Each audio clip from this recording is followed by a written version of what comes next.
Anwar Ibrahim lepas Anwar Ibrahim, lepas Anwar Ibrahim Anwar Ibrahim, lepas Anwar Ibrahim tak tahulah siapa kan. Ini minta maaf, ini suara rakyat yang disampaikan kepada saya sebagai pemimpin NGO tempatan. Pukul 1 tak buka, pukul 2 tak buka, pukul 3 pun tak buka.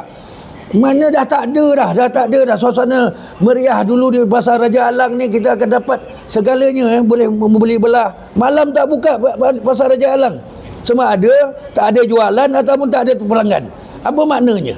Itu antara pasar yang paling famous, paling terkenal di negara ni, di Kuala Lumpur ni, di Chowkit ni. Ini saya sendiri nak pergi tengok. Itulah nak beli barang pun tak ada.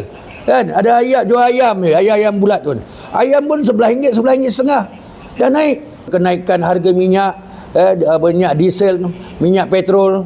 Minyak petrol pun RM4.27 tanpa subsidi, dan mungkin akan naik lagi. Dan begitu juga dengan diesel, yang akan mengibatkan kos pengangkutan awam akan naik.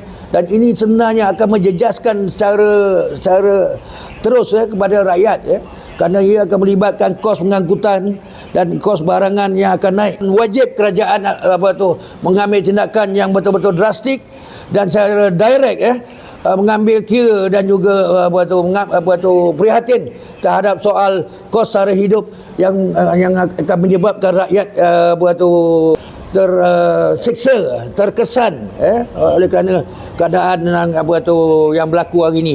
Kononnya harga minyak naik, pasaran antarabangsa, minyak tak boleh masuk daripada Iran, daripada Arab Saudi. Itu bukan alasan.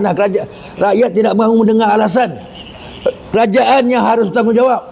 Macam mana kerajaan-kerajaan yang sebelum ni. Jadi itulah, sama ada nak memberi subsidi minyak semula ke, nak apa kata orang tu, kerajaan terpaksa menampung sebahagian ke. Itu terpulanglah kepada MOF. MOF pun mesti nak rujuk kepada Perdana Menteri. Itu juga orang dia. Itulah dia, kan.